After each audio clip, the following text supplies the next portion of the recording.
This episode is brought to you by Training House, all your favorite nutrition brands in one place.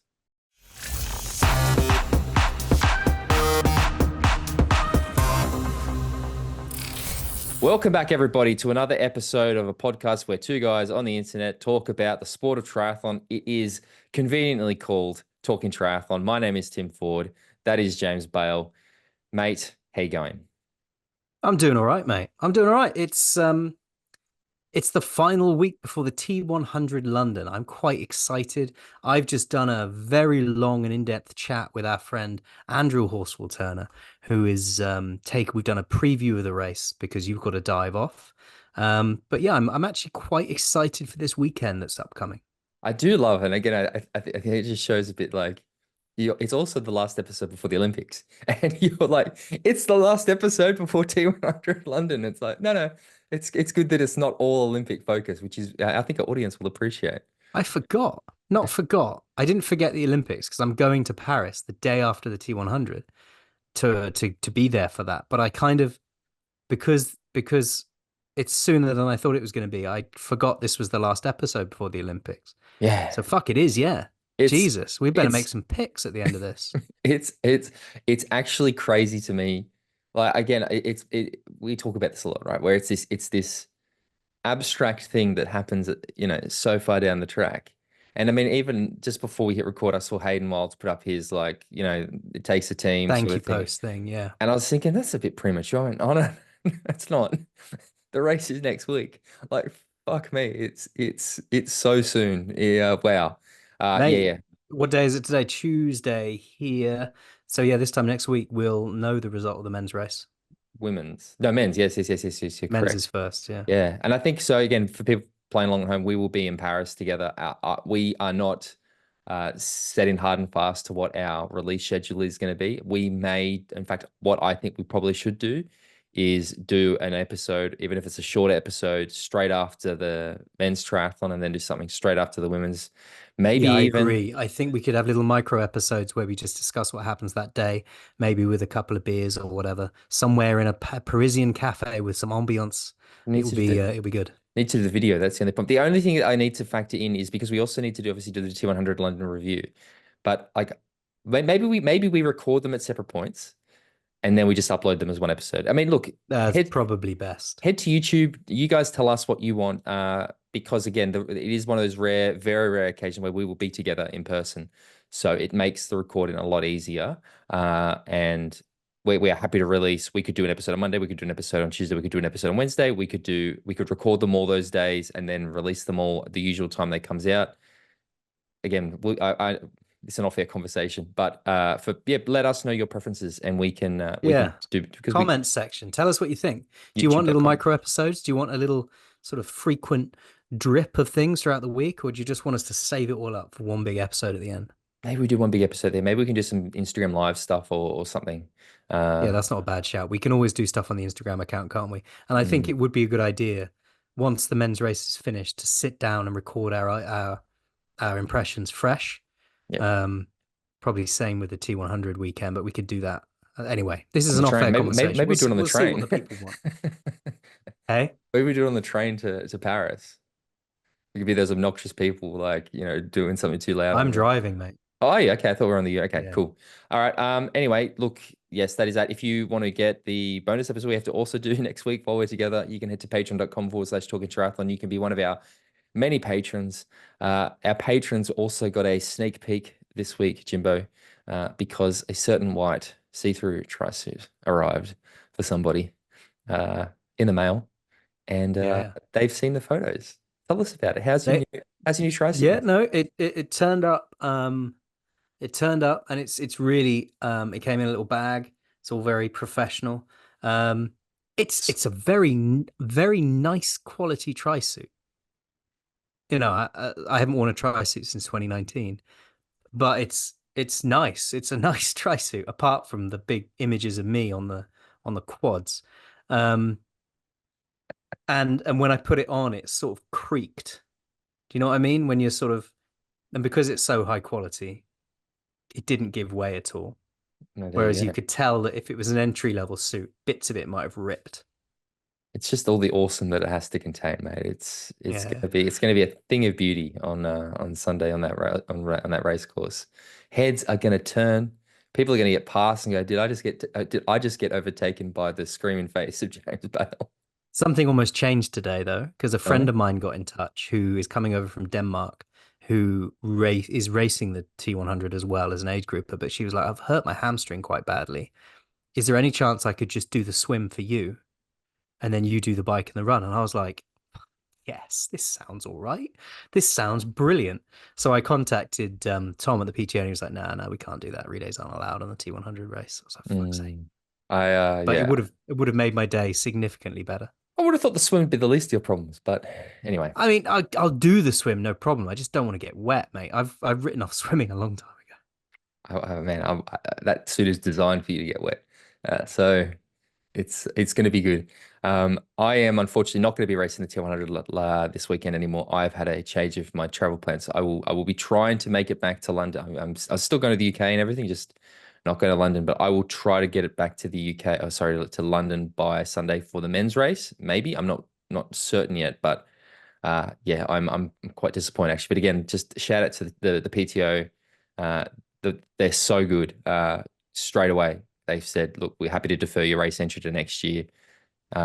So again, just credit to them. I mean, it's funny, mate. Like who listens because they I think Tom from the PTO said he goes, are you sure this is the reason you're not racing, Tim, or is it that you're worried about a certain white tri-suited man passing you on the course? I was like, yeah, Yeah, yeah. the fear is real. That's a very real fear. Not Yeah, he reality, but emailed me that today as well and said, I hear that Tim's not racing because he's scared of your athletic abilities. it's the tri-suit, Uh, mate. I just don't want to be behind it on the course at any point. So. when you said it was mesh, but not that mesh, it's very fucking mesh.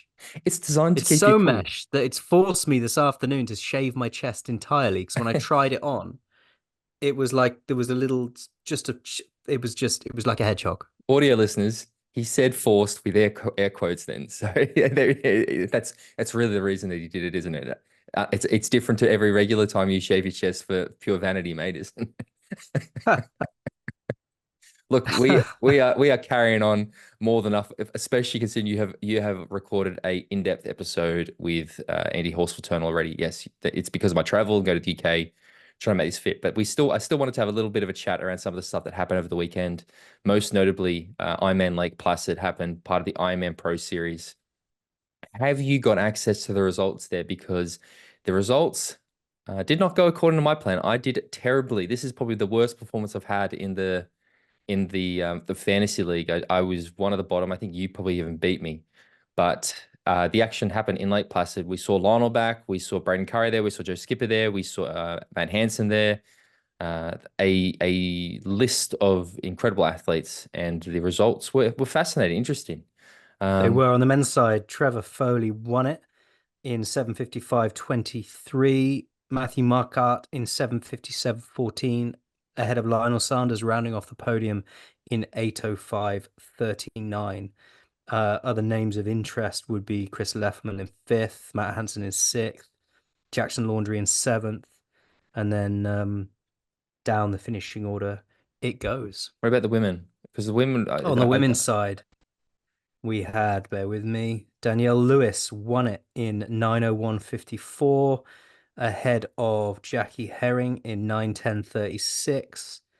And that was ahead of, rounding off the podium was Alice Alberts from America in 9:10:36. So Jackie Herring was 9:06:26. I got those numbers wrong. The screen did its advert thing.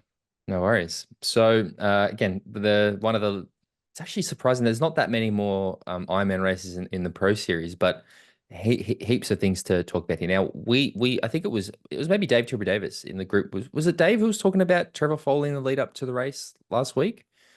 Dave, I may be putting words in your mouth. Somebody put in our WhatsApp group about Trevor Foley being somebody to watch, and they were not wrong. Trevor Foley with incredible performance, incredible run. I said incredible a lot, like really, really good run split off the bike. From what I saw anyway, like I haven't watched this race. I think people will not be surprised that it was probably a little bit horrific for me. But from what I saw, it looked like Trevor and Lionel were doing a fair bit of work together, and then Trevor Foley's just dropped a 2:30 something run. Is that right? 2:36:31 run Yeah. after a 4:18 bike and a 54:49 swim. So yeah, that is a really, really high quality run performance, isn't it? Good breakthrough performance. Trevor Foley's a guy that we've seen sort of like on that precipice, right? And again, it's this pro series. What I'm so impressed by with it is how many different winners we're having. Like, and it's not the names you'd expect. We've seen like so many of the races. I mean, not that I don't know who Trevor Foley is, I definitely do, but I'm at Texas. I'm at Vittoria Gasteiz. Like we're seeing these athletes, incredible athletes win that, before then hadn't really been on my radar. They're on my radar now. So Trevor Foley, Yeah, this was Trevor Foley's first Ironman win. He's won 70.3s before.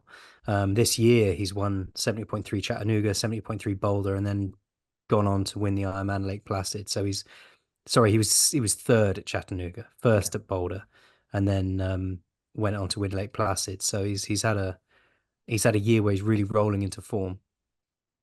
How about Lionel?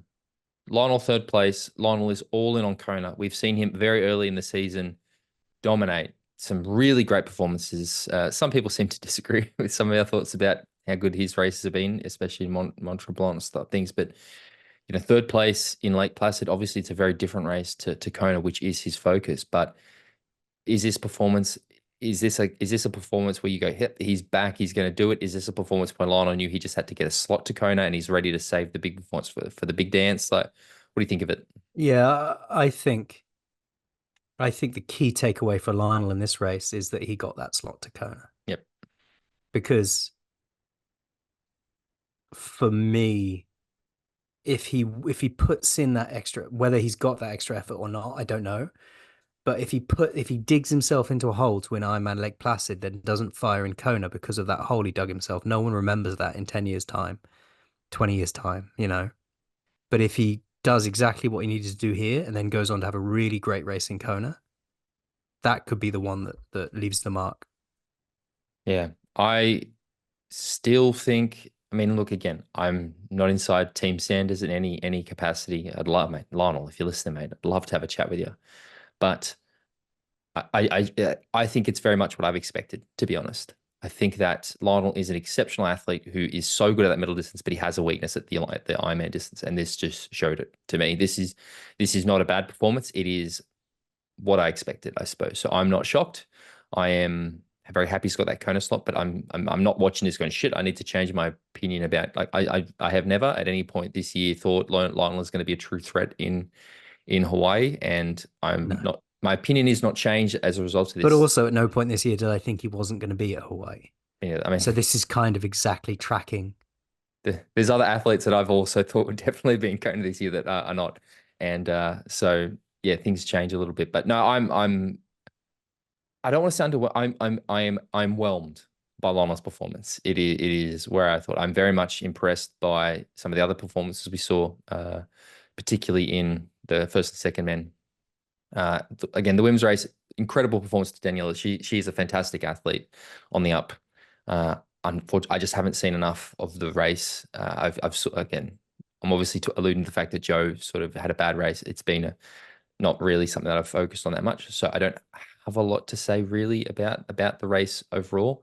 But do you want to talk about Joe a little bit? Yeah, I mean, yeah, do I want to? Mm. We went into this kind of, I was desperate for Joe to have the performance that I felt he needed. And it was very stressful watching him not have that performance. Mm, And I think the only comment I've really got on Joe is I hope that it comes good for him and he finds his way back. And I know he can because he's a hell of an athlete. That sub 7, sub 8 weekend proved that to me beyond all reasonable doubt. yeah. And watching him have the season he's had so far is difficult, but I think he will find his way back into the light. Yeah, no, I agree. I don't want to put word. Obviously, I've had some chats with Joe. I'm gonna go see Joe this weekend, but I guess the specifics of what is going on is not for us to say. It's probably definitely more something for Joe to say. I might try to have a chat with Joe over the weekend. Uh, I think that there are athletes out there who can go through bad periods and they can put their head in the sand and not want to address it. And then there are athletes who can panic every time something goes according to plan. And I am very happy to see and say that I think Joe is taking a very sensible approach to this. We will sort it out. Like this isn't the end of Joe Skipper at all. It is I mean, I said this to Joe the other day on the phone, as I said in the when you're an old man, Joe, and we're sitting at a pub in Norwich, sinking a room temperature British beer, and we're talking about your career, this will not be the thing that we remember. This will be a blip, and you will come back stronger. So it's very upsetting to watch, especially being as close to Joe as I am. But I am this isn't the end. This is just a period that we have to go through, and I think we will come out the other side a lot stronger. So Yeah, still upset agreed. and watch. But yeah, Agreed. uh, yeah, the Olympics next week. I mean, should we just jump to the? How do you Yeah, I want to do think it? we'll do that. We'll do the Olympics after the T100 chat with Andrew. We'll round off the episode with the Olympics, though. All right, well then let's jump to our ad because this episode is sponsored by Training House, traininghouseshop.com, your one-stop shop for all your nutrition needs. And I wanted to tell a story this week, mate, because again, we don't have a script. We're not really told, there's no specifics what we need to say, but an actual real world scenario. And again, it's only a little detail, but it's me just being a bit weird, was that when I was coming for the race this weekend in the UK, and I didn't, obviously, when you travel internationally, baggage is an issue and every kilo counts. And traveling for a triathlon plus work means you've got to take a shit ton of stuff. And the more things that I could not travel with, the better. So I had actually gone on training house shop and ordered my nutrition and had it sent to the UK.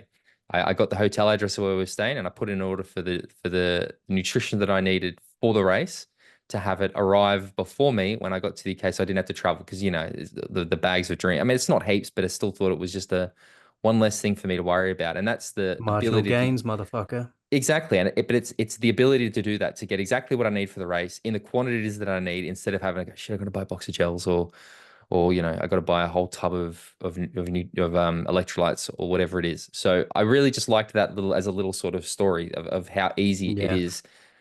Yeah. It's So that exactly the same for me, really. Well, it's not the same. It's a similar approach with the fact that I haven't raced a triathlon since 2019. I haven't done any serious training for a while because I've been so sick and injured and ill, and it's just been a cycle of rubbish.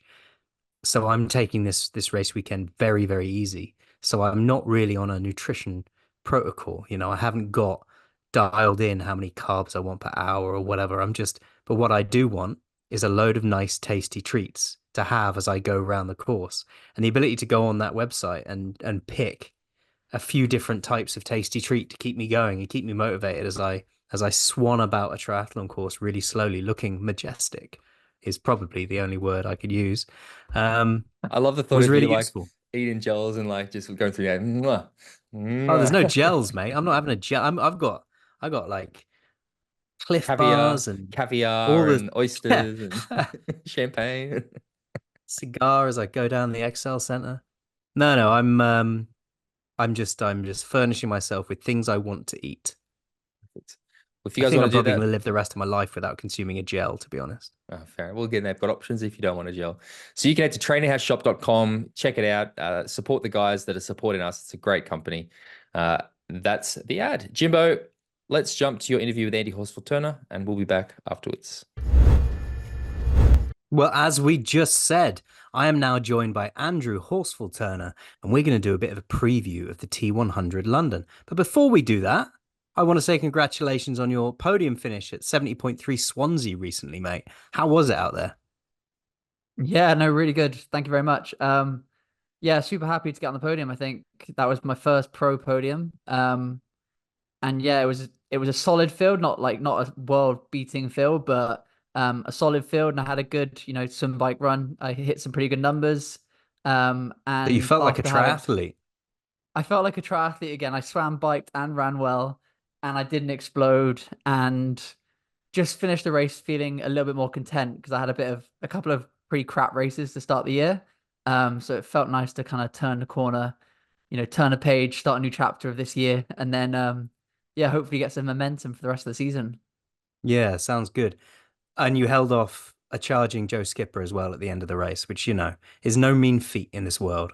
Yeah, yeah, no, especially and I think Joe by all accounts had a good race. So um based on like numbers and performance, so I think I can be pretty content with that because Joe is on his best day is one of the best athletes in the world. So yeah, it's always nice to get a scalp like that. I'm pretty sure Joe would have liked to have it the other way around, but I'm sure he'll have an opportunity in the future. Yeah, he will indeed. He will indeed. So, mate, you're going to be moving on to different things soon. You've got other races coming up. But let's talk about a race that is coming up very quickly this weekend. And that is the Very quick. T100 London. Before we get into the minutiae of the race, give me your thoughts so far. I know we had you on a while ago. We've discussed a few T100 races, but as we're getting into the real meat of the season, how do you think this series is going? I don't think it. I'm pretty. I guess being involved in the sport, I'm interested in the racing regardless, the athletes and how people are getting on. But I think it's kind of as we kind of were chatting around, it's been super exciting. They have started to try and build a bit more of a season long narrative, as they like to call it, where Overused term in the cycling world, eh? most overused term. But people like Yuri came into the series as like a wild card and had his incredible result in Singapore. I think he was like a fourth place finish or fifth place finish at Miami. And all of a sudden you've got this guy who was not meant to be in the series who, people are actually interested and invested in kind of seeing how he ends up, which is a super cool kind of dynamic. Um, but yeah, I think the race has been brilliant. Miami, as we mentioned, was a crap location. But I think they've definitely turned a corner with San Yeah. Francisco because that race was incredible. What did you Yeah, think? I agree. I think Miami was a bit of a it was an underwhelming start from Yeah, an aesthetic perspective. It didn't light a fire in me and think, oh, this is really exciting to watch. the racing But was good, but the racing yeah, was good. What we had at the very front of the race was good. I think like I said, for me, it was just aesthetics. It didn't feel exciting. But then they moved on to Singapore, and that for me did feel exciting. I did really like the aesthetics at that race. It's a really interesting city. There's a lot to look at. There were camera shots that were really quite interesting. I like the narrowness of certain points of the run course when you were sort of almost following the athletes through these narrow twists and turns in a sort of modern environment. Um, and then obviously we went to San Francisco, and that was just badass. I loved it. yeah. I loved it. The weather was a bit grim, but it was still it was the perfect balance of really exciting races in a setting that wasn't.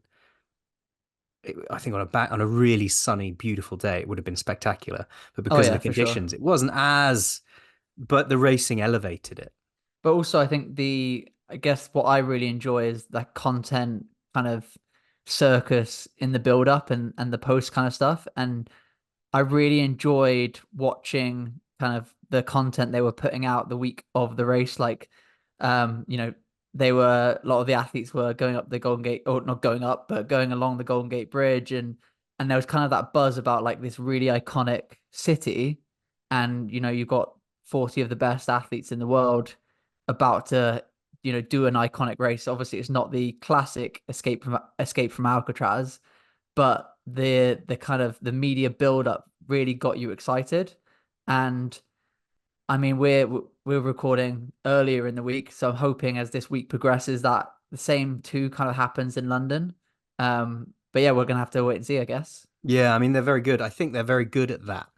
They've got a good content team. Even looking at the website, which I've got in front of me now, it's a great example of how to build a good website that is easy to navigate. You understand what you're looking at. It's clear. It's very different to the WTCS style website, you know. And also what I like about the T100 events so far is the commentary. The commentary is brilliant. as opposed to me watching Lake Placid this weekend, where I lost the will to live. As Well, as you they say what you say watched it. You didn't really see that much, I'm assuming, because no, the cameras turned off every 5 minutes and yeah, but I mean, even then, trying to sort of, even when I was trying to go about my day, just with the commentary on my phone, listening to it, I couldn't do it, mate.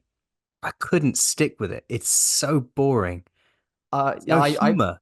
I There's put it no humor. on. There's no local interest. There's no talking about local wines or local gastronomy. It's not like you watch the Tour de France, you can just float through it because they're talking about all manner of shit. And there's history, and there's there's just that lots of interesting facts. And Yeah. I found it really funny because again I was actually traveling, so again I was listening to a lot of it. So I was in the car driving, and I put kind of just the audio on so I could kind of hear what was going on. And I was traveling with my wife, and she's by Was she no just like, means what the fuck is this, mate? well, What are you doing this to she us? was no means a triathlete, but the thing she found hilarious was that the information they had was so like fleeting that they mentioned, and this is no disrespect to Sarah True either, because she's an incredible athlete, but they mentioned within the space of 5 minutes 10 times that Sarah True was a mother and that she was getting a doctorate, and then they would circle back to that 10 seconds later and mention that she's a great mother and that she's incredible because she's doing a doctorate. And my wife, after about 3 or 4 times, my wife turned to me and went, do they not have anything better to say? And I was like, oh no, this just doesn't look good for Yeah. people who are Can we not turn that this off, interested. please? Because it's Literally, yeah. actually breaking my mind. Yeah. And And that's a also shame. the amount of adverts is just It's a shame depressing. because the racing itself was, you know, ridiculous. Like in terms of like performance, the athletes they had there, they had some incredible athletes, and the races turned out to be super exciting. But just the content just around it, the live stream was just yeah, Yeah.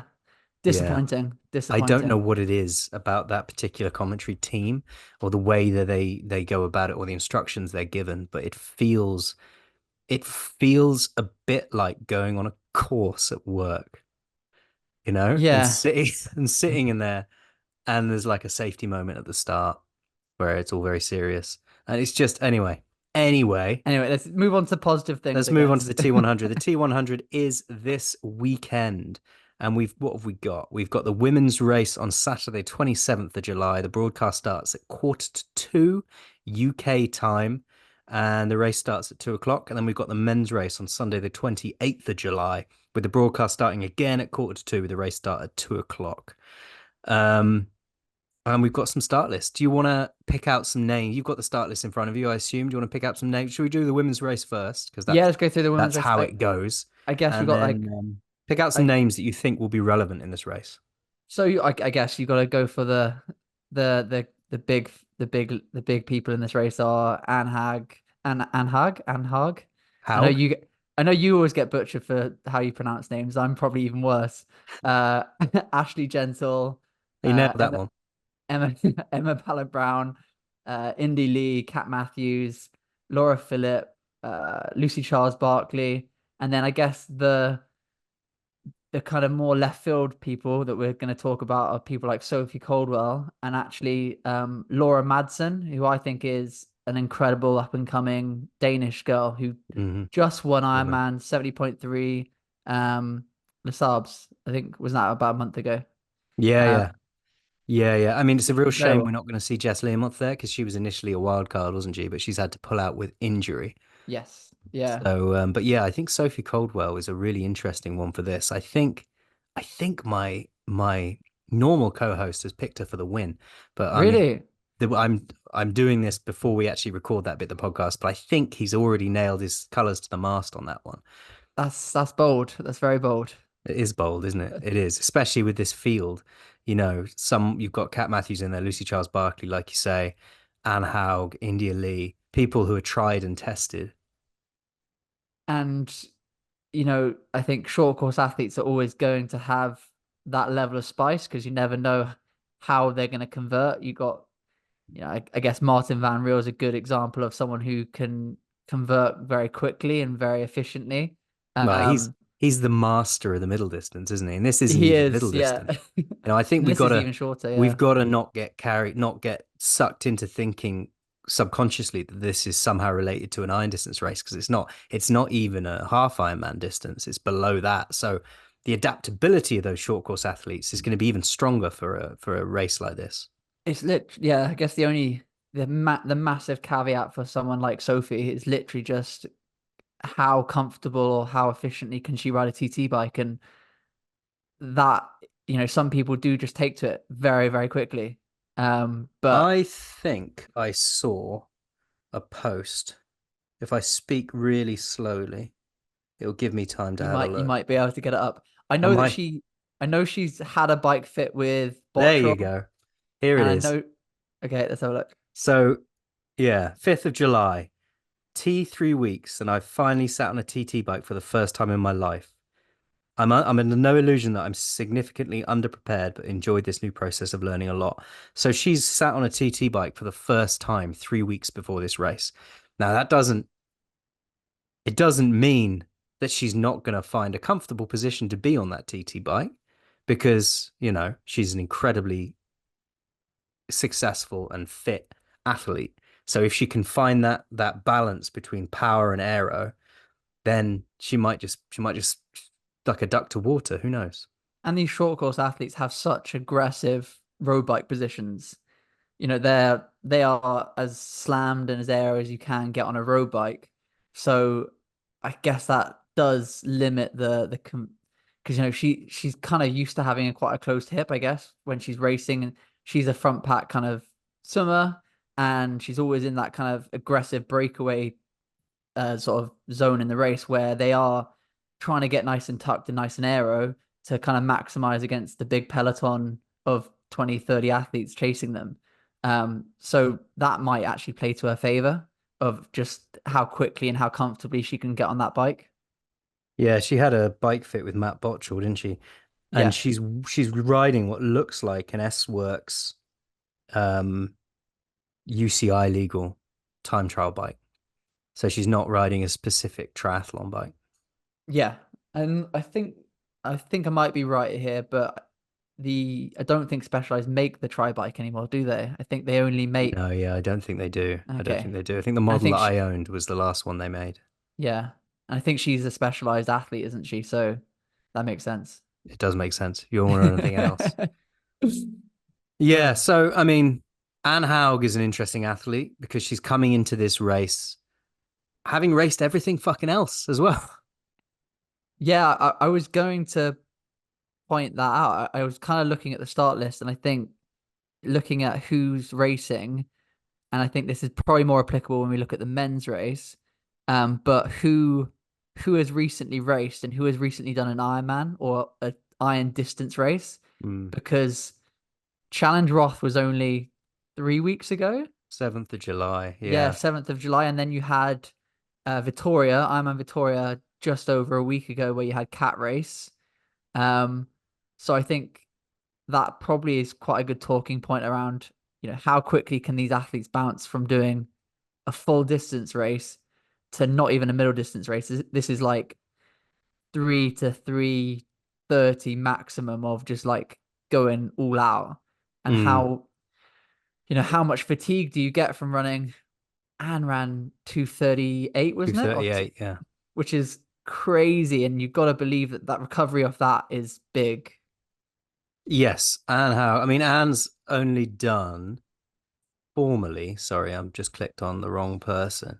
Formally, she won Challenge Roth on 7th of July, and she won Ironman Lanzarote on the 18th of May. But then she did that 70.3 dressed up as an age grouper, didn't she? Yes. Yeah. In the And middle. she got in a bit of trouble because she skipped a PTO race to go do that, didn't she? It was like I think around. she was under the injury protocol. I think I don't know how much trouble she got in, if she got in any at all. All I know is that it's a bit of a demonstration of how that injury protocol is A bit vague. a bit Yeah. vague, let's say, because Yeah. we had plenty of fun talking about how she was probably in disguise on the start line of that one. So Yeah, no, that's for two sure. formal races with the 70.3 in the middle, whereas Kat Matthews has done the Miami T100, Ironman Texas, San Francisco T100, Iron Vitoria Gasteiz. And she Um, got disqualified at Hamburg, so she did a big portion of Yeah, Hamburg as well, didn't she she? did indeed. So she was DNF at Miami, first in Ironman Texas, second in San Francisco, and then first in Vitoria Gasteiz. And then, as you say, a disqualification in Hamburg. So just because you're disqualified doesn't mean you haven't put out the power. Yeah, I think she's still.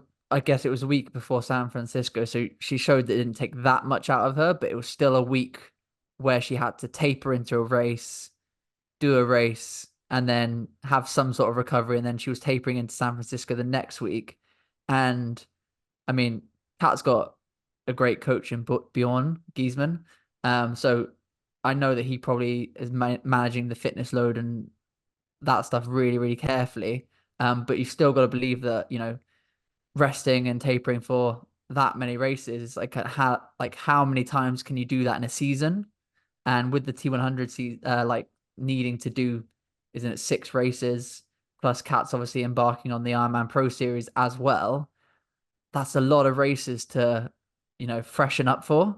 It is. And I how think does that detract around from like how fit she can actually get in the from season, I guess?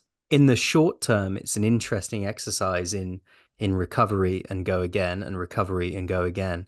And then I think in about 18 to 24 months' time, we might see the long-term impact on some of these athletes of this really increased, heavily packed schedule. Yeah, no, yeah, I completely agree. Um, and it's difficult when, I guess, from their perspective, there's so much exciting racing available to them. With like obviously the T100 series being this kind of premier season-long league that they can kind of tackle onto, and then Ironman coming out with their own version of it. I think it's difficult not to be attracted to race as much as you can. And I guess an athlete's career and lifespan is always quite short, so kind of I guess I appreciate the why not element to it. And do what makes you happy kind of vibe. So yeah, it'd be interesting to see if anyone can do it. I think Cat can definitely can bounce from one to the other. Yeah, I'm talking myself into a certain opinion on this style of racing because it's less than a 70.3. And you're talking about what type of athlete could do a full Ironman and then recover and then readjust for a race like this. I think it's a fast runner type of athlete who would be in the best position to do that rather than someone who relies on bike power over that longer distance. So you've got people like Kat Matthews, Anne Haug, Ashley Gentle, who are really Yeah, quick on the run element, and I think that would be able to crack that code a little bit. yeah, no, I agree with you. Definitely agree. Fuck, Um, I got it right. but I guess the better runner you are, potentially the less recovery you need. I guess the efficiency, if you're running efficiently and you maintain efficiency, then the recovery you need after a race would probably be less as well. Yeah. Um, So yeah, it's annoying. Kat didn't race Singapore, so I can't compare her run in Singapore to Ashley's. But Kat's run in San Francisco was 106 dead, and yes, Ashley had a bad race relatively in San Francisco, and she ran a 107.21 and finished seventh. But I mean, I think she was heavily affected by the cold on that race day. yeah, and I think Ash is probably one of those athletes that really shows well in Singapore. She deals really well with the heat compared to Mm. other athletes. Um, I guess when you consider how good Kat's run is, if you look at like how I believe she was the quickest run at 70.3 worlds last year. Don't quote me on that, but I'm pretty sure she was. And when she came off the bike at 70.3 worlds, she came off the bike with Emma Pallant-Brown, and everyone was expecting this like massive run battle, and Kat just kind of ran away with it. I think she must have ran about a 115, 116 that day, which is proper quick running Mm. on a not a flat course as well. So I don't necessarily think Kat's the best runner in the field because you've also got runners like Tamra, I think, who's also racing, Tamra Jewett. Yep. Um, and I think if you were going for the quickest run split, someone like Tamra or possibly Ash or Anne might outrun her. But what I think Kat potentially has that these other girls don't have is a monster bike leg as well. Yeah, monster bike leg, and yeah, and just what seems to be powers of recovery. You Yeah, know, and she she's seems to be able to, out of everybody I'm talking about in this start list, she seems to be able to recover and go again. for sure, yeah.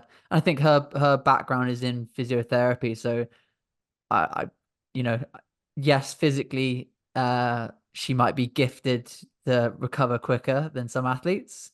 But you've got to believe that that background in understanding the body can Knowledge is definitely have a power, isn't it? knowledge is power. Can definitely have an effect of knowing how to look after yourself. What about an athlete like Lucy Charles-Barclay, who, if she has a weakness, it's the run.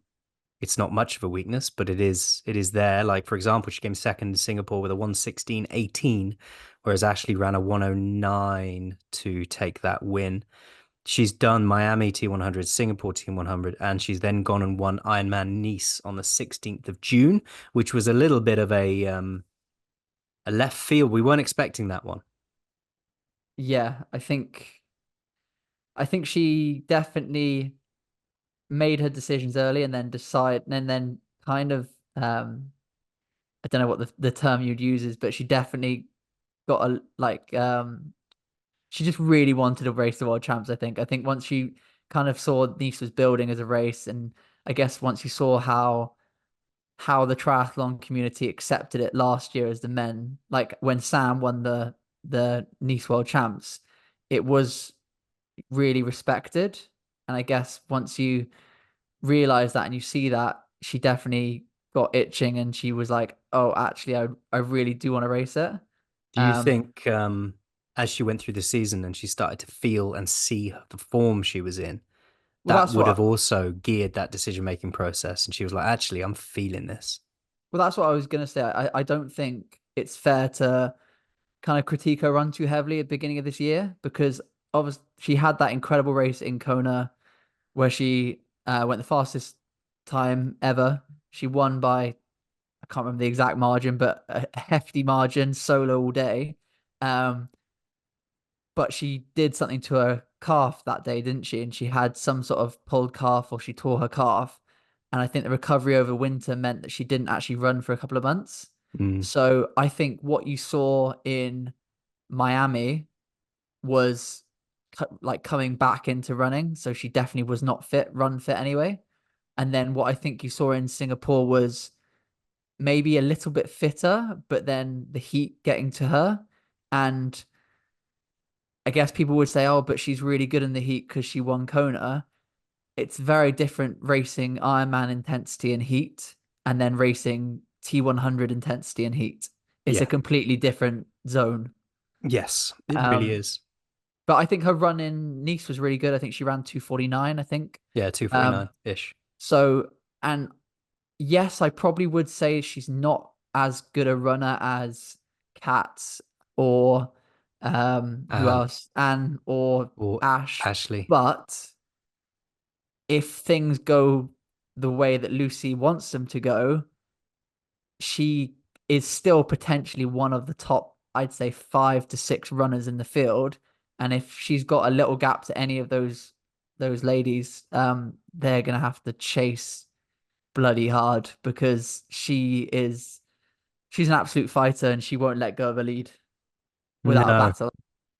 no, indeed. So, I mean, 18, so we've got an 80. I mean, the swim is 2 laps, with an Australian exit, it looks like. Which I think is great media to for the Yeah, it's media, but also for us to and for timing. spectate. Yeah, because Yeah, we and for the we can. TV to be able to understand gaps. Yeah, because I think that's one of the bad things about some of the races we do see on the Ironman coverage. If they're doing 3.8K, the commentators are guessing who's leading the race, and it's not until an hour into the race you know who's who and where people actually are. But as one of the strongest swimmers in the sport yourself, that if you've got that as a weapon, as Lucy has, you know, Yes. and you see 2 laps with an Australian exit, is that less? Does that lessen that a little bit because it's 2 laps and you're coming out the water, or would you rather, purely from a selfish, not broadcast perspective, fuck the media, fuck the spectators, I want a gap on the swim? Would you rather see one big loop? No, I reckon the Aussie exit will help. Like it actually Okay. plays a positive effect. And the reason I think that is because regardless of if you try and not overdo that Aussie exit, you're going from horizontal to vertical when you jump out the water. And then you're running, I don't in this case, I think it only might be like 15 meters, but that's going to be enough to get the heart rate to spike even higher. And then you're diving back into the water. And actually, the better swimmer you are when you The get better you back in the could cope with that. water, you can then, yeah, you can deal with that spike in heart rate and get back into your rhythm and get back into your stroke and kind of keep pushing. Whereas a weaker swimmer will get back in the water and they'll feel like they need to flip onto their back because they feel like they're going to drown. Like, and that's no disrespect to anyone in the field, but that's kind of how I would see it. And Mm. also from a tactical standpoint, you're able to see the gaps, which is super beneficial because like Lucy, for example, she could start nice and hard. She can get into this nice autopilot where she's just doing her thing. But unless she gets a quick look at the Aussie exit to see what the gap is, she doesn't know that, Sophie Coldwell might only be 5 meters off her feet. But if she sees that on the Aussie exit, she can dive back in, put in a surge, and make sure that Sophie doesn't get on. Mm.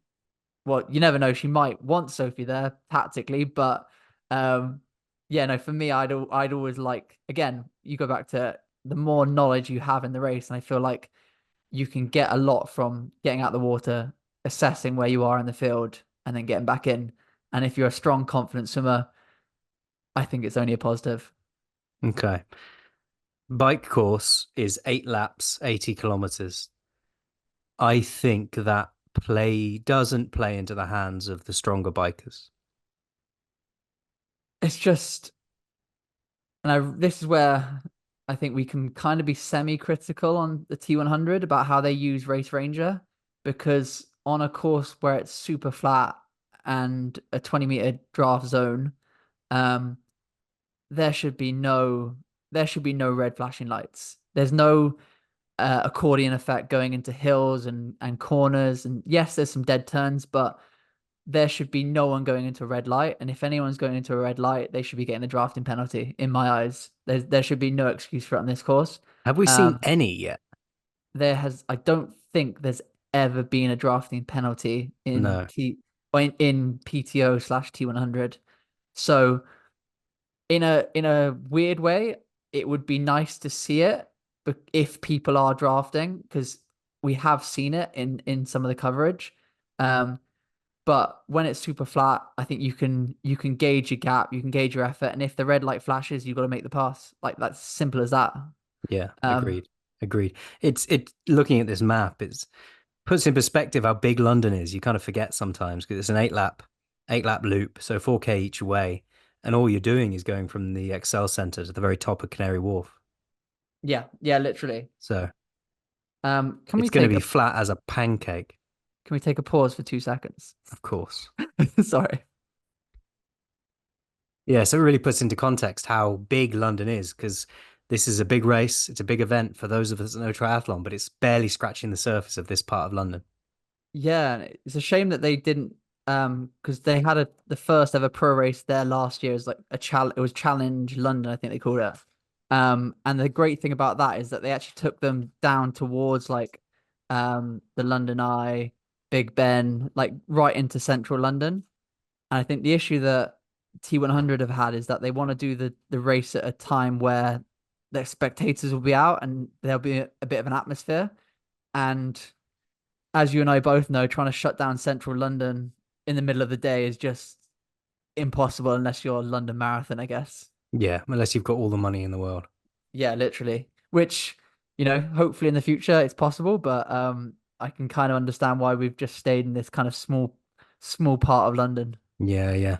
And then you've got 18 laps, sorry, 18 kilometers, six 3K laps on the run, flat as a pancake between the Excel Center and the Royal Albert Dock.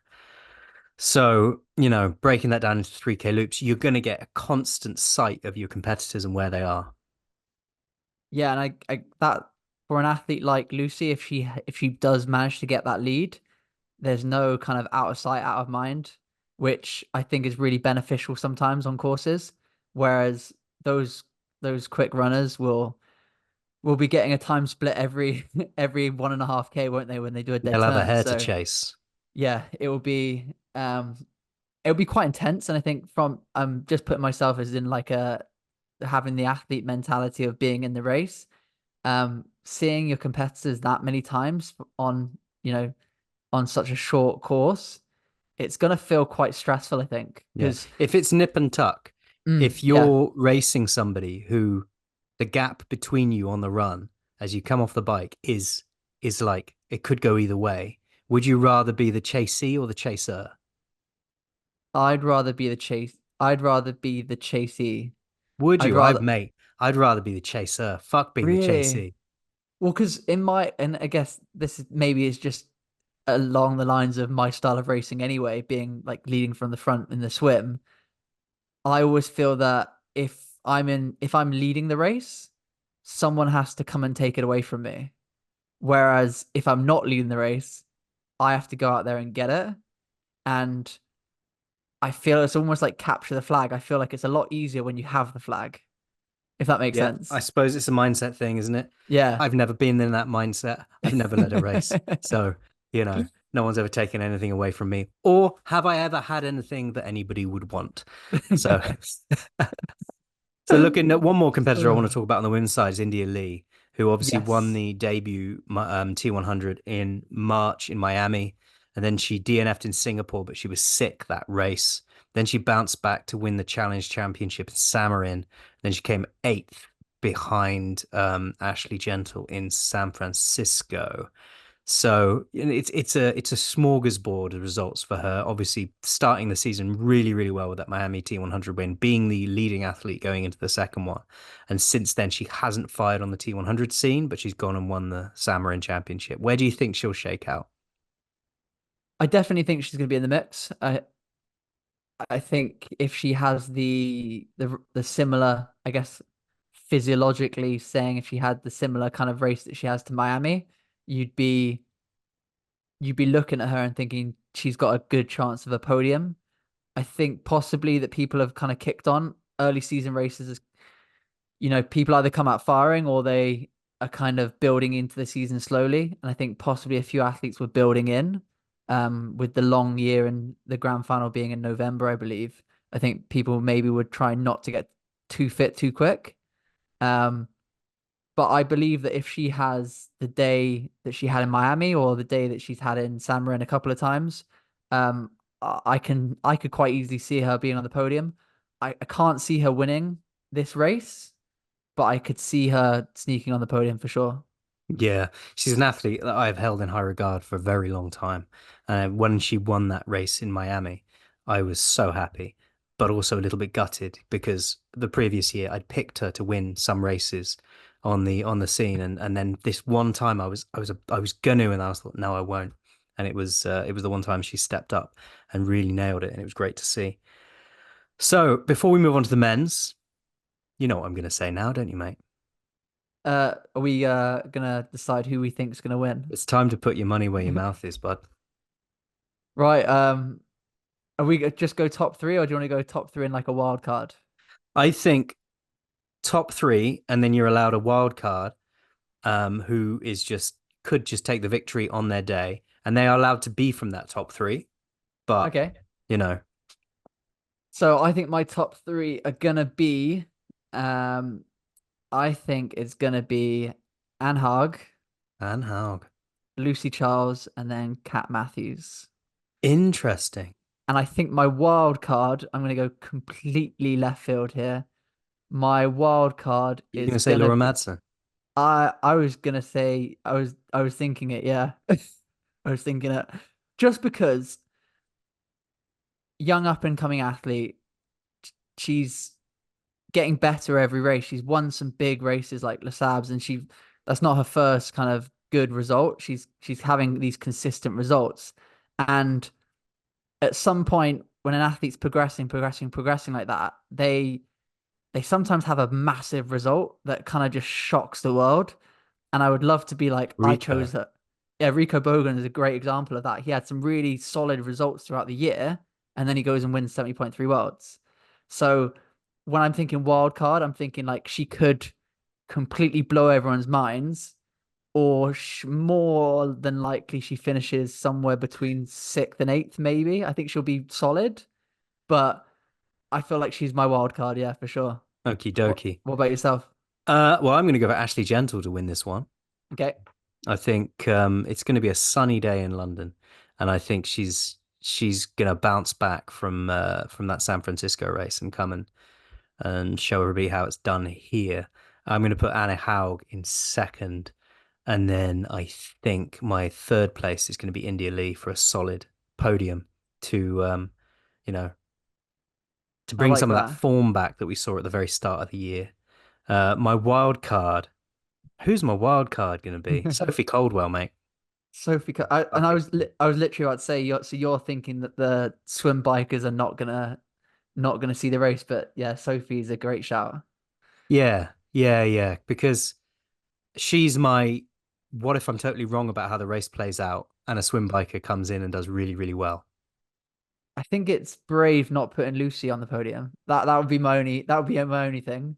But and on I'm the nothing podium but brave, mate. and also in London, which is like her home race. I think she only lives like 40 minutes from the race. And have you seen the what they've done to a bike frame for the race Oh, the underground. with the underground? Yeah. Yes, yeah, it looks awesome, doesn't It it? does look awesome. Yeah, I was a big fan of that. So let's move on to the men's race. Give me Sweet. some names from the men's start list that you think are going to be key players in this weekend. Right, I'm just gonna read some of them. I think we're gonna have to put Alistair Brownlee in the mix. He's had some good success in London before. I then think Do back a you guard. really think so? I think I think this if he's gonna win a T100 race this year, this is gonna be it. Um, I Dango can't. I back. can't. Sorry, carry on. Sorry. Carry on. Dango back a guard. Then you've got Fred Funk, Carl Smith, who's on an absolute tear.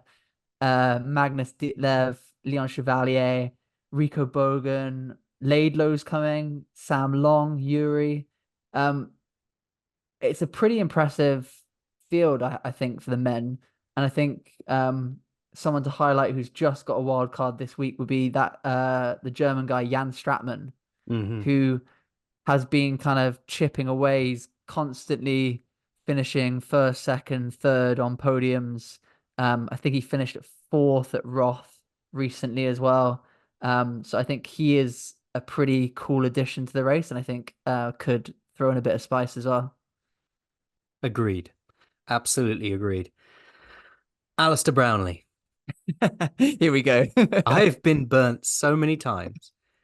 Like I've gone down forward. Tim is still he's still convinced that there's life in the old dog yet. I just can't bring myself anymore to be wrong so many times. See, I can still see it.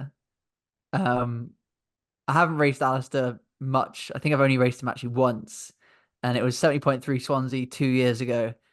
And I can only say that what he did was ridiculous in terms of performance. And that was because I firsthand saw the kind of strength this guy has. We kind of swam together in the front pack. I managed to lead him out, which was pretty cool.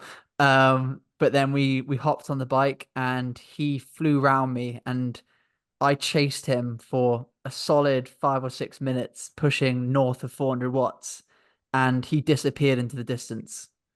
And I felt so humbled by that experience, but obviously felt a lot better when I know that he has two Olympic gold medals. But it's incredible what he can do. And then he also ran a 69 that day, completely unchallenged, won the race by almost 10 minutes. Um, if we see that level of Alistair, he can win the race, 100%. Agreed. And he did put a post out. There was a post on the PTO site that I can't find at the moment, and it was something like, "What we've seen so far is nowhere near the limits of my capabilities in these T100 races." We know that he has had a rough time with injury. You know, he's had some recurring injuries. He's had to have surgeries. It must be frustrating knowing that you can be up here, but being limited to being down here. And don't get me wrong, just because I've been burnt and I'm not sure I can bring myself to pick him. It would be awesome to see him do well in London. I would love to see it. I'd love to see him return to racing in London, which in my opinion, the scene of his greatest success in 2012, and to see him rip it up.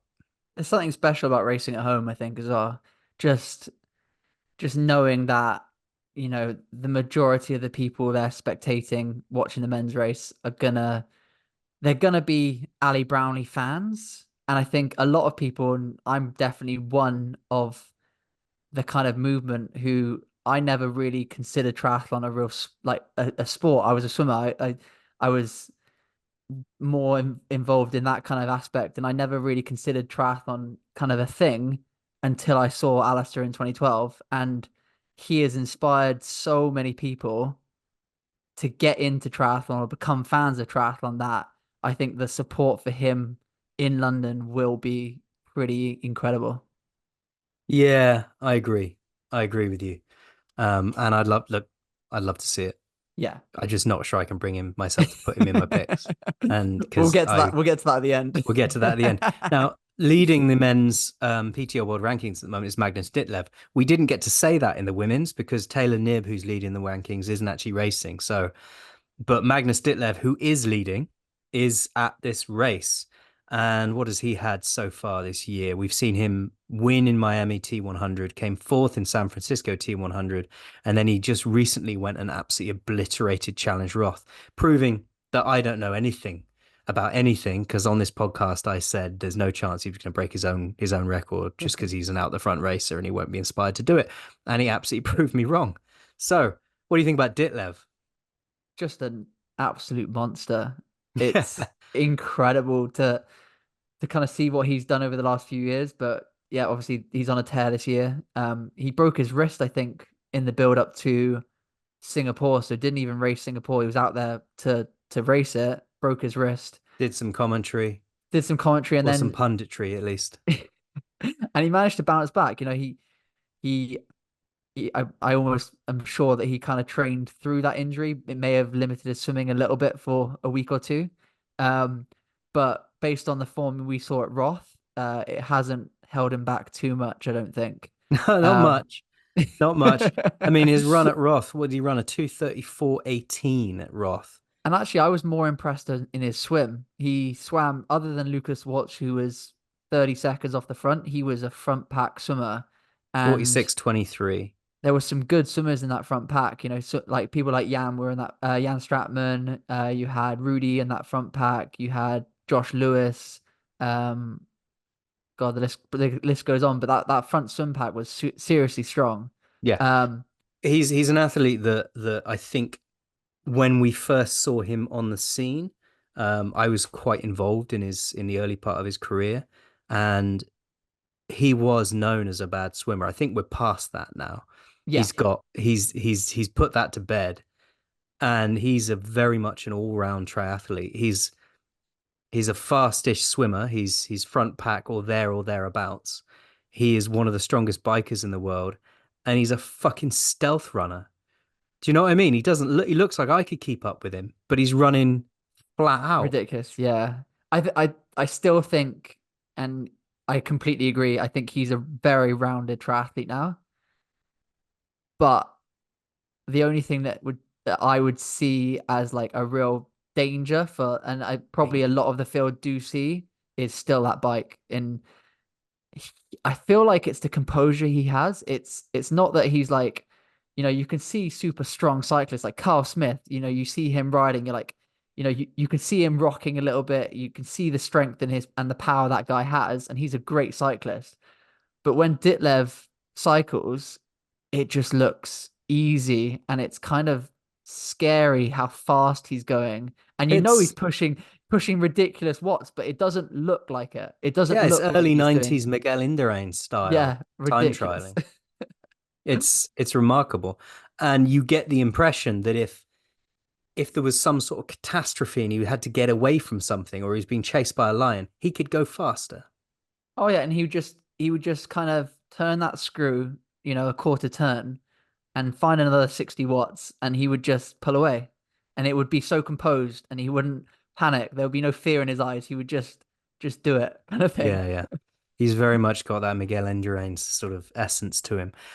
On this, do you think this bike course will blunt that slightly though, with that many laps? No, no, I Oh, think I think a flat course is a power course for me. I think agreed. aero is obviously a big thing to go fast, but I think this course, what's a king. Um, do I think he's my favorite? We'll obviously get onto that in a bit, but We'll get onto that in a bit. I don't think I think he's very beatable on this course. But I still think that I wouldn't be shocked if he had the fastest bike split. Yeah, fair enough. Fair enough. Sam What's your Long, another athlete that we've seen have dramatic success at the PTO races so far. He's strongest, what did he say? He's got the strongest legs in triathlon or something. Ditlev might have yeah. something to say about that.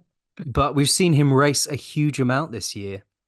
He came first in Ironman 70.3 Phuket, and second in Miami T100, second in Ironman 70.3 Oceanside, second in Singapore T100, first in Ironman 70.3 St. George, and then eighth in San Francisco T100. So he's done all of the T100 races with two 70.3s, three 70.3s thrown in as well. So that's six races already. Is that? 6 races already, yeah. Whew, Between that's a January heavy. the 7th and the 8th of June. That's a heavy start to the year, isn't it?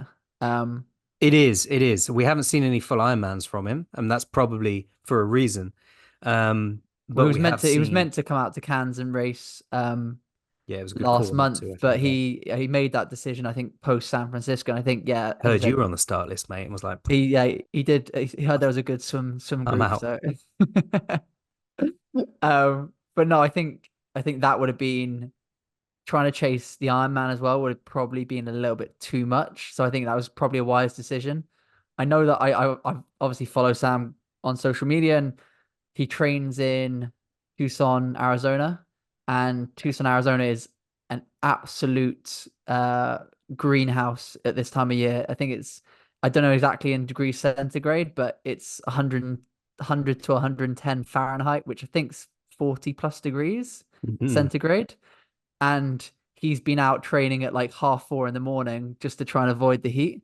Um, so my only kind of question I would possibly pose is like, does training in that intensity of heat, does that blunt your performance or does it enhance it? Um, I guess you can look at it multiple ways, but the I know a lot of people will go to the heat for the winter to get that, heat acclimatization or just to get that nice training environment, but they tend to actually leave the heat when it gets too hot. But Sam's kind of persevered, so I'm interested to kind of see how that plays a role. Yeah, it will be interesting to see how that goes. Um, what was I doing? I was gonna say, I think he's got a very good chance at this race. I think be interesting how much of a gap someone like Magnus can build up on the bike from the swim and then build up. But Sam's got that ability to work his way through the field, limit that loss, and perhaps go for the win here. Yeah, and he's leading the series. You said he was leading the series, didn't you? And I think that will No, be Magnus is leading the Magnus is series. leading the series. Sorry, I think Sam has had a really consistent start to the year. I think he was or was he I mean, he's in second at second place in the series. second place? He So, was second at Miami, second in Singapore. I think he's probably looking for that W at one of these races. And he's probably looking at the series and thinking that they are still open for the taking. So I definitely think he's going to be a front runner. I guess you kind of alluded to it. It's how big is that deficit out the swim, and we've kind of seen a variety of gaps. If he's having a great day, it's like 2:45 or so. If he's having a bad day, it's 4.5 plus minutes. yeah. So he needs a 2:45 kind of day, and then have some great legs on the bike. And then he's kind of completely in the game, I think. Give me someone else then. Who else is worth having a look I, at? I was gonna point out someone who is controversial for multiple reasons, but controversial based on his recent disqualification but validation of the World Championship slot, Mr. Sam Laidlow. Sam What Lato, do you who put on think? Instagram this morning that he's quitting triathlon because it's too hard. I mean, I think all athletes do that after a race. Yeah, yeah. What Yeah, do you I mean, think? what do you think he's got skill-wise that would fit a race like this? Experience. He won Challenge London last year, so he potentially you could call him the defending champion on the course. Yeah. Hey, I think Sam is when we think about all around triathletes, Sam is consistent across the board. If you say he has a weakness, it's his run. But still he's had some great run performances over the last couple of years as well. So he's gonna be there first 2 or 3 out of the water. He's a hell of a biker. He's got some serious watts. And he's a strong runner. I don't think this course necessarily suits him, but I don't think it necessarily doesn't suit him. I think he has the area, he has the watts, so he's going to be there on the bike. I think the question is if he gets off the bike near the front or at the front, it's who do we think are the strong runners, and does he have a gap to them? And I think if he's getting off the bike with even someone like Magnus, I think that he could probably go toe to toe on the run. So I think he's dangerous. I think he's dangerous. The only thing I would say would play against him is that he did race Victoria just over a week ago. And how does he bounce back Did he after an though? Ironman? Did Well, he? he's not in the results. No, no, no. And also I think you've got to take into account recent form. He's did Miami T100, he came ninth, Singapore T100 did DNF, didn't he? So he does Yes. seem to be one of these athletes that he gears his season around certain races and then very much has a cycle towards those races. And perhaps we don't see the form from him in races that he is not solely focused on. He has had some success in PTO kind of history. I think the PTO Canadian Open, I think a couple of years ago, I think he might have been a fourth place finisher. Fourth in the Um, PTO Canadian, fourth in the PTO US Open in yeah, so 2022. he's definitely proven that he can race well at this distance. Um, so I guess the caveat of that is just if is he firing? Because when he has an off day, he has a pretty, you know, and he'd probably say it from his perspective like a pretty crap day. But when he's on, he is, definitely someone you'd be saying can maybe not win this race, but definitely fight for the podium, I'd say. So someone else who you mentioned earlier as someone who's in the conversation was Daniel Beckergaard, and he's certainly Yes. someone who has had, he's someone that I've been picking for results a lot, but he hasn't really been having those results of late. What made you mention him for this race? It's just I don't know. I think his character. I'm a big fan of like his YouTube. I'm a big fan of like how he presents himself on social He's media. a good bloke. He's a He's a, fucking good bloke. but I also think that when you see an athlete and you can just see potential in a positive way. Like he's obviously had Is in the that like past, when he's you had some. when you look at me, mate? Is that what Yeah, you say? exactly. I see the potential for you this weekend. But he's had some incredible results, and you kind of look at him and go, well, he is a front pack swimmer. There's not many, and Aaron Royal isn't swimming away from him. He's staying with that front pack. He is on his day incredibly strong on the bike, and I would actually pick him over a Magnus or a Sam if they all got off the bike together. I would be putting my money on Daniel because I think he has, if he hits it right, he has the run to do them all over, I think. Fair enough. I mean, this year we've seen him eighth at Miami T100, DNF in Singapore T100, DNF in Ironman 70.3 Switzerland, then DNF in Challenge Roth. So hopefully he turns that around because I'd love to see Daniel do well here. Just needs a bit Um, of luck. Just needs a bit of luck. The question, athlete who I think is super interesting. You might be about to bring him up. Max Newman apparently is racing. Yes. Yes, he is an interesting athlete, and it'll be interesting to see how he goes. Um, how will you see him applying himself to this race? If we base it off historic form, so I guess like when he won the PTO European Open beginning of last season, I think it was. Mm-hmm. If we base it off that form and then finishing Kona fourth the year before that, um, he's in, again, if you're talking about solid swim, bike runners, he is along the lines of the best of them. Like he'll be there after the swim, he'll be there after the bike, and if he's got good legs on the run, again, he's a very dangerous athlete. But can you can you can you back someone you haven't seen race for 18 months now? Is it almost 18 months? Can you back someone to have a good race who you haven't seen perform? And I think that's difficult for me. There's nothing to go off. Like he's quite a uh he's quite a private athlete, I'd say. Like he doesn't share on social media very much. He doesn't have like Strava, I don't think. Um, so you don't even know kind of how good he's training or how good things No, are going in the background. And I no, I mean think we haven't seen him race for a long time. He hasn't even got world ranking at this point. Um, 2022, he had some sterling results. Like you said, fourth in Ironman Hawaii, one Ironman Western Australia, one Ironman 70.3 Sunshine Coast, one Ironman Cairns, as they call it. hands 2023, won the Hell of the West and won the PTO European Open, and then just poof, nothing since then. vanished. Vanished. Yeah, Who I knows I to I see how he think goes. I would I would guess that he is still on that return journey to fitness.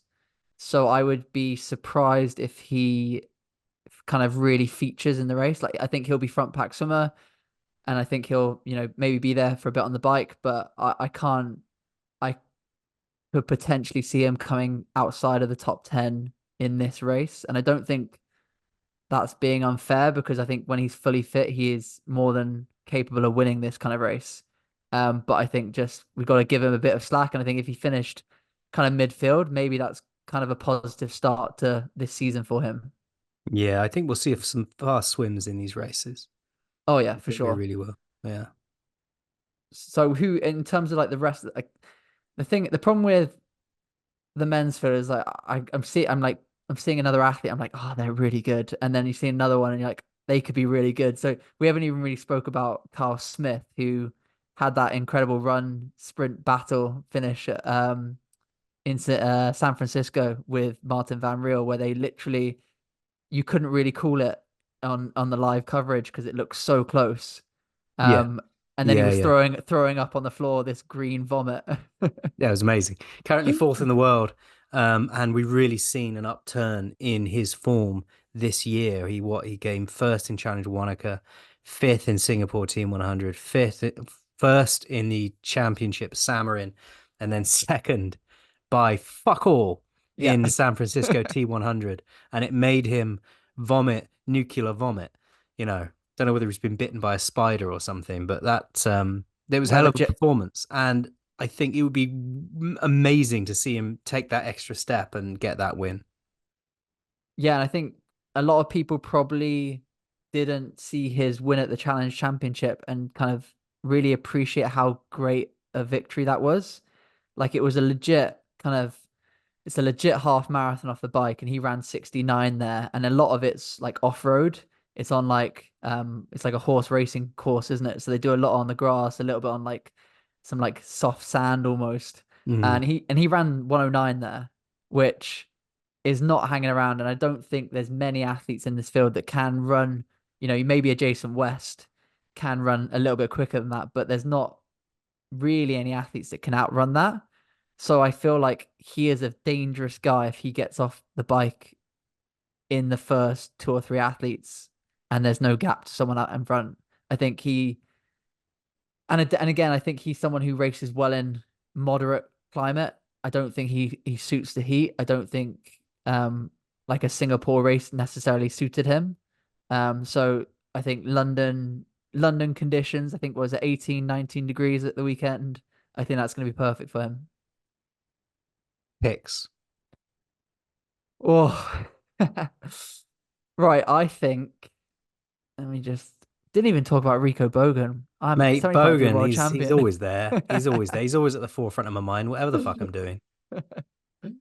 I think I'm going to start with my wild card. So Are my you wild card. starting with your wild I'm card? going to All right. start with my wild card. Don't steal mine. My wild card's Alistair Brownlee. Oh, yeah. Oh, yeah. All right. I'll give you that. Because and the same reason I did the wild card for in the ladies race, he can either win the race or he might finish sixth to eighth. I think he won't. I don't think he'll come in for a third or fourth. I think he'll win the thing, or he'll be a little bit off. I tend to agree. Carry on. Right, let's go. I'll start with my. I think. Damn, this is hard. I think Carl Smith will win. Okay. That would be cool to see. I think Carl Smith will win. I think Ditlev second, Sam Long third. Okay. Interesting. Okay. So my wild card is Bogan. Okay, yeah, I like it. Yeah. He's my wild card because I just don't fucking know with him. He's brilliant. He makes me laugh. He's amazing. Good old. I love the intensity he races with. It's just Yeah. From the beginning, you can't see his face on the swim, but he's probably just gritting his teeth from the swim. He's just, I love it. Yeah, he's got sort of Christian Blumenfeld intensity to him. Yeah. So he's my wild card, being that we did wild cards first. I am going to say Sam Long is going to win this one because I think his deficit in the swim isn't going to be too brutal because I know that those London docks, they're small. It's not going to be too choppy. It's not going to be too rough. I think we'll see him manage that gap. It'll still be a gap, don't get me wrong. Yeah. But it won't be the brutality of the 4 or 5 minutes that we could see. I think Ditlev will come second. And I think Alistair Brownlee will round off the podium. I like it. I like it a lot. Oh, there's so many good athletes that we just didn't even I know there's a lot. feature. We're good for time though because I'm about to be interrupted by my other co-host and we're going to do the intro outro to this podcast. So mate, I really appreciate you taking the time out of your busy day to come and join us. Happy recent 30th birthday as per the balloon behind you. And onwards balloons. To where is it? Challenge Almere? Challenge Almere in September, but I'm racing 70.3 Gdynia in just over a week's time. Oh well, there you go. So, good on you, mate. Everybody, and where can people find you if they want to find and follow? Follow me on Instagram, Andrew_H_T. Sweet. All right, mate. Thanks for your time. Cheers for chatting. Amazing. Well done. It was good. It was good. And he's it's always great to get that insight from an athlete who's actually racing at the moment and can give the mere mortals like us a little bit of a sort of professional athlete's opinion, because things like, for example, when I asked him about the swim, and because he's such a strong swimmer in the sport, does he look at a 2-lap swim with an Australian exit and see it as a negative because a 1-lap swim, in my mind, he'd probably be able to gain more of an advantage. He was like, nah, I prefer the 2 laps. You get the Australian exit. If you're a good swimmer, you can cope with an Australian exit. You can cope with that heart rate spike. You can jump back in and get going again. Whereas if you're a bad swimmer, that fucks your race up. I still find it weird that it's called an Aussie exit because I've never done a race ever in Australia. That's a lie. Once I've done a race in Australia that had it, but you get out of in Australia, you get out of the water and have a Foster's and then get back in the water. Oh, for fuck's sake. Foster's.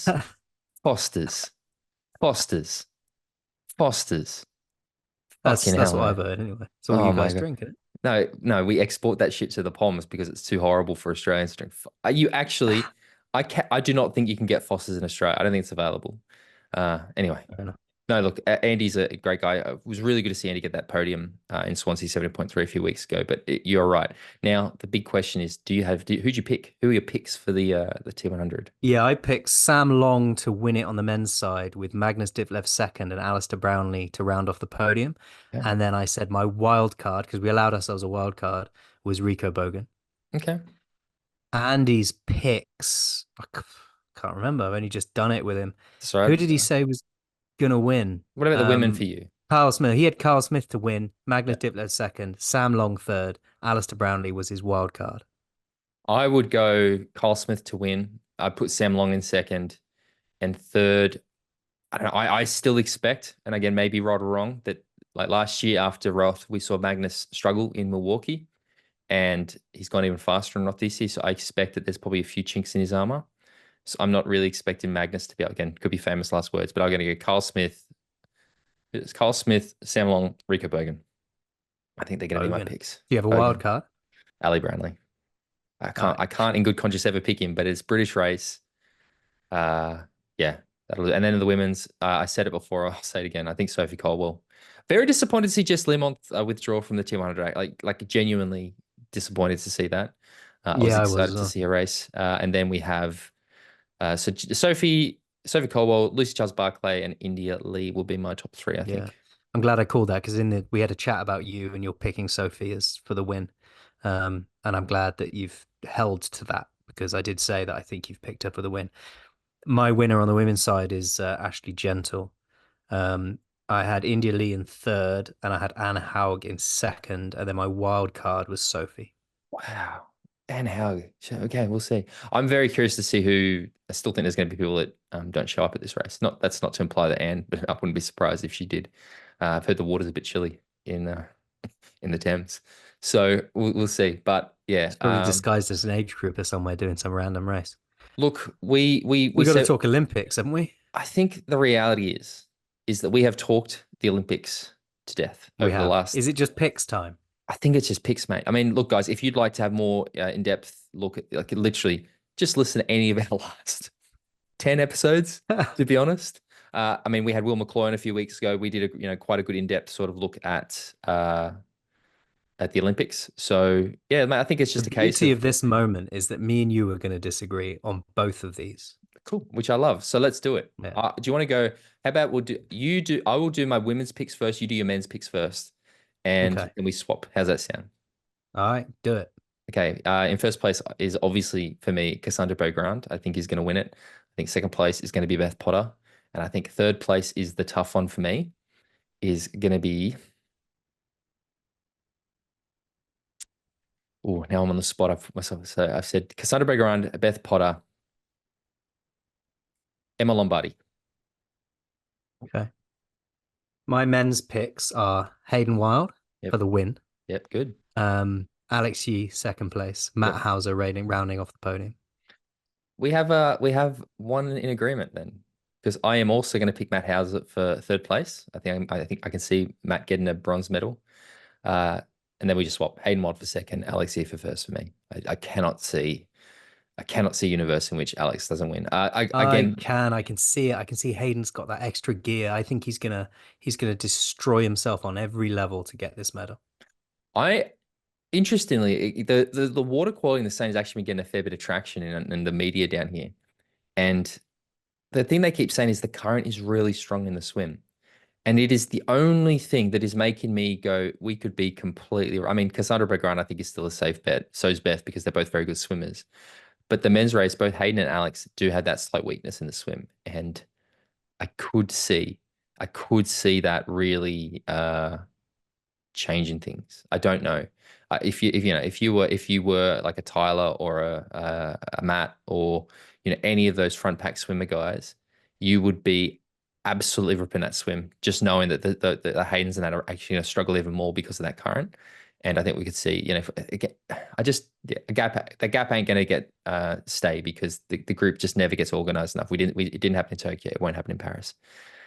Wild cards. What about it? You said the wild cards. Who are your wild card picks for both the men's and women's race? Men's is Christian Blumenfeld for me. I just don't know what I can't. You got there first. It's annoying. I woke up to a message from Christian this morning saying go smash London, and I just said as long as you promise to go smash Paris. He's my wild card on the women's side. On the men's side, sorry. Women's side, just before you jump to the women's though, like what I love about this is because again, Christian, man, we love you, and we have I think there was a period there where I just stopped picking him because I thought it was a bit boring to pick Christian all the time. I love that we're back to, and this is not to, I still think Christian could win every race that he enters, but I love that it's not as certain. Like, I love that there is this, like, fuck, it just makes the sport more entertaining. Like, the fact that there is such an unknown, like, he's like triathlon Batman. So, is he lurking in the shadows? Is he going to come down and strike when you're not expect? Like, yeah, Christian, mate. I know you listened. Like, just the best of luck out there, mate. Like, we absolutely Yeah, want yeah. to see you do And your it thing. would be a joy to see. It would 100%. be a joy to see. I On mean, the women's side, just my quickly, if he does go back to back, instantly right up there in the conversation for greatest of all time. 2 gold medals. yeah, yeah. Ironman Yeah, World Championship, especially look at 70.3 World when you look Championship, at what he's done in between. WTCS World Championship. I can't forget that one. Yeah, yeah. Yeah, sorry. No, that's okay. Wildcard pick for the women. Nib. Yeah, I think Nib's a very good one. I'm not gonna do it just because Nib is the. I don't see a win in it. I don't see a win in the race. I just Tempted with Georgia Taylor Brown, but I'm going to go Nib. I also think Georgia is a very good pick for a wild card. I'm gonna go Lisa Tersch. Okay. Yeah, I think as a wild card pick. German was very impressive in Hamburg and things. But mate, the women's race, I mean, Flora Duffy, fucking hell, like ain't nobody talking about Flora Duffy, and she's the defending champ. So, oh, it's exciting, mate. I'm so excited about next week. We're going to be on the ground. Get there early, I reckon, is the plan. Get there early, get ourselves some good spots. We'll take a few baguettes, a few coffees, some Yeah, croissants. mate. We'll have a little mat. There'll be enough of us to Yeah. hold our position while others mission off for more supplies throughout the day. It'll be good. We'll find a nice patch of grass somewhere and a grassy knoll. And then we're going to, after the men's race, we're going to Canada House to celebrate with Tyler Mislachuk and his friends and family on Tuesday night. Yeah, Yeah. it's gonna be awesome. I'm really looking forward to it. So we'll be back. But look, Jimbo, thank you for picking up the load this week. If people want to find out more about us and support us and all that stuff, where do they go? If you want to support the show, jump on at patreon.com/talking triathlon. If you want to follow Tim, he's at tford14 on Insta, and I'm at bale.james85 on Instagram. Find us across all social networks at Talking Triathlon on Instagram and at Talk Triathlon on Twitter. If you join the Patreon group, you'll get access to the monthly bonus episode and the social group, and we'll put you in the WhatsApp group. And that is going to be very, very active this weekend and going into next week, I think. So it's going to be a good place to go and spend time and hang out. Also worth noting that it sounds like there's a fair few of our patrons going to be in London together. So We'll be there. you're definitely going to be there with them. I am trying to get back for that, but if I am, we will definitely do something around the T100 on Sunday afternoon to watch the men's pro race, which will be cool. Yeah, Jimbo. Sorry, the other thing I was going to say, youtube.com, obviously, if you want to have conversation, some really great insight on last week's episode. Although some of the comments I feel like it's like, did you listen or did you just see the name of the episode and answer? Like, because you're basically like, yeah. Anyway, that's the best place to do that. Trainerhouseshop.com, support the sponsor of this week's episode. All that stuff. Give us your picks for the Olympics on YouTube down below, or give us your picks for London down below as well. We love to hear it. Hang on. Yes. We didn't do the reverse. The reverse what? Did we? What's the reverse? I didn't give you my women's picks, and you didn't give me your men's picks, did you? Yeah, I said Matt Hauser. That went on Christian being my wild card. Maybe you didn't give the women. Okay, who are your women's picks? I didn't give the women's. My women's is Beth Potter. Yep, For wrong. the win. Cassandra's going to crack under the French pressure. False. And then in third place, I think, yeah, because my wild card was nearby, I'll put Georgia Taylor Brown in there. So hang on, who you put in second? Cassandra. Oh, I thought she was going to crack under the pressure, mate. Second's still a good Yeah, result. mate, that's cracking. Oh, is it? That's Okay. cracking. When you're going for gold, that's cracking. Okay, that's fair. If you ain't first, you're last. All right, Jimbo. Thank you very much. Sorry we left that a little bit late. Maybe if people jump around the time codes, they'll be confused. But next time we record, we'll be doing it in person. Talk to you later, Jimbo. Cheerio. See you on Friday, mate. No, I won't. See you at some point. Over the weekend. Bye. Cheerio.